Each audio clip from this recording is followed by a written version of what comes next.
네, 안녕하세요. 무용글로벌입니다. 오늘은 제가 한국에서 장가 못 간 노총각이 베트남에 오면 장가를 갈 수 있는지에 대해서 한번 말씀드려 보도록 하겠습니다. 자, 제가 이런 비슷한 얘기들을 하면 어떤 분들이 댓글로 이렇게 달더라고요. 자꾸 왜 베트남에 오도록 꼬시느냐, 아니면은 혹시 결혼정보회사를 하느냐, 이렇게 얘기를 하시는 분들이 많이 계신데, 실제 이제 제가 이런 것들을 찍는 건 그냥 유튜브 컨텐츠로서 찍는 거지, 또는 뭐 심각한 제가 이렇게 정보를 주는 것이긴 하지만은 이것들이 좀 재미로 받아들이셔야지 이것을 심각하게 받아들이시면 안 될 것 같아요.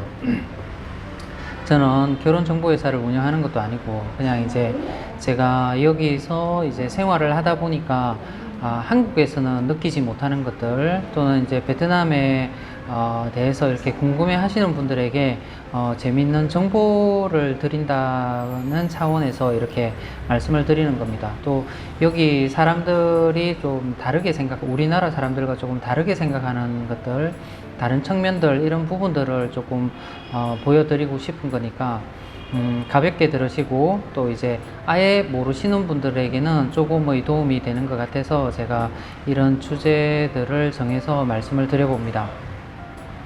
자, 한국에서 장가를 못 가는 이유들이 뭘까요? 제가 곰곰이 생각해 봤는데 가장 큰 이유는 돈인 것 같습니다. 돈이 없다가 아니라 충분한 돈이죠. 그것도 이제 개인마다 다 다르겠죠, 그죠? 개인들이 생각하는 결혼의 규모나 생각하는 결혼하고의 생활이나 이런 것들이 이제 기준에 못 미치기 때문에 또 장가를 못 가는 경우도 많고요. 자기 기준에, 남자 기준에, 그리고 또 이제 상대방 결혼하는 이제 여자들의 기준에 못 미치게 되더라도 결혼을 못 하게 되겠죠. 또 요즘은 또 결혼을 못 하는 게 아니라 결혼을 이제 생각 아예 안 하시는 분들도 많이 계시더라고요.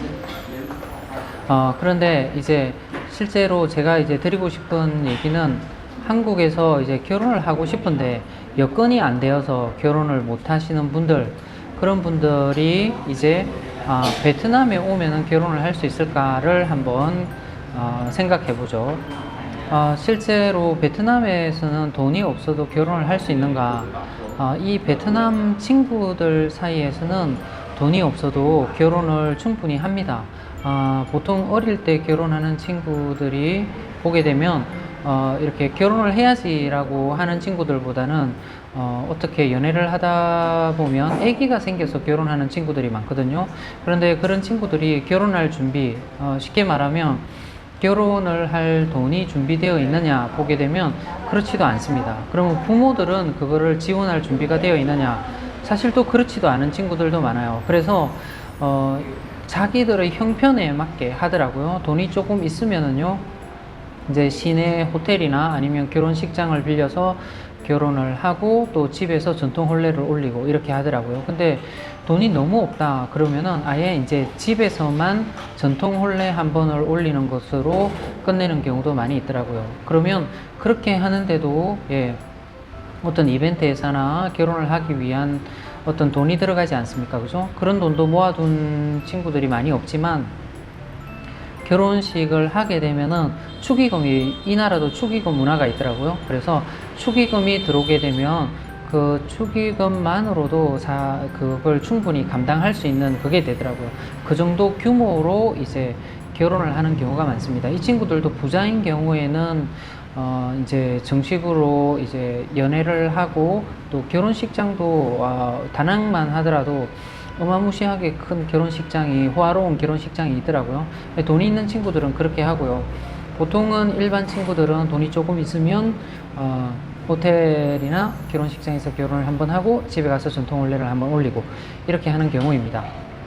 그러면 외국인들이 여기 와서 돈 없이 결혼을 할 수 있느냐? 또 그건 아닌 것 같습니다.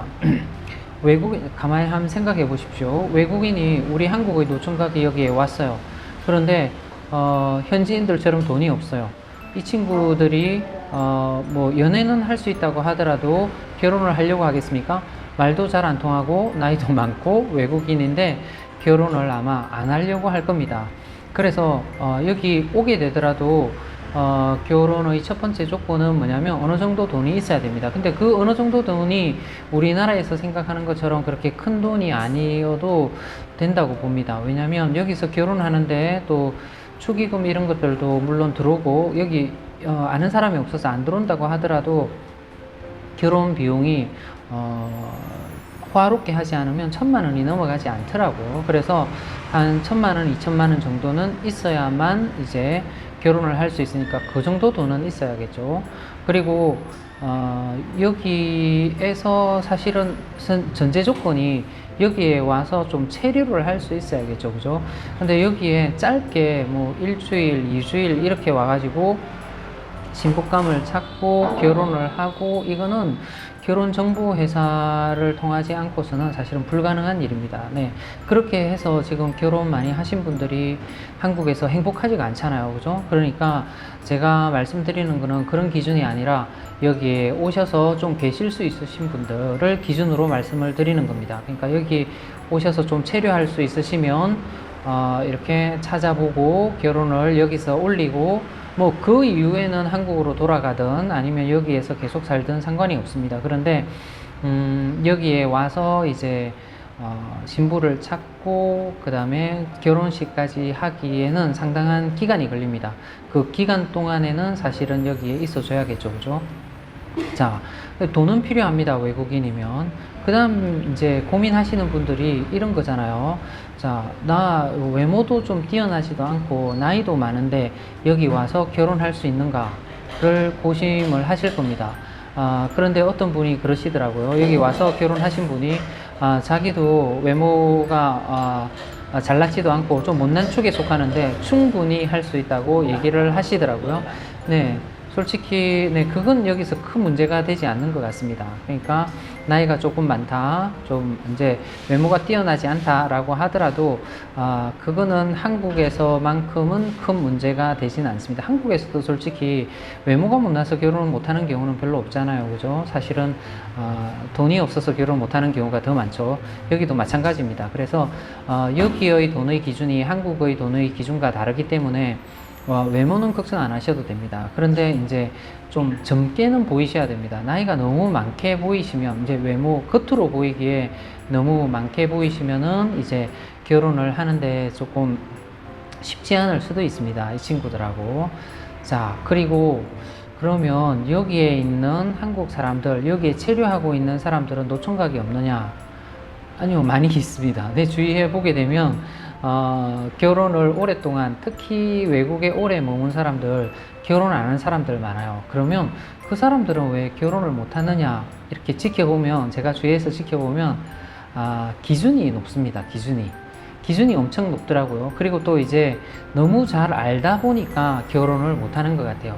이 친구들의 이런 습성이나 뭐 이 친구들의 관습, 또 이 친구들을 만나보게 되면, 이제 좀 사귀어보게 되면 이 친구들 중에서 어떤 친구들이 괜찮고 아니고 이런 것들을 알지 않습니까? 그러니까 너무 잘 알다 보니까 이제 결혼을 쉽게 못하는 것 같아요. 그리고 나이가 많더라도 여기에 있는 이 한국 사람들의 기준이 높습니다.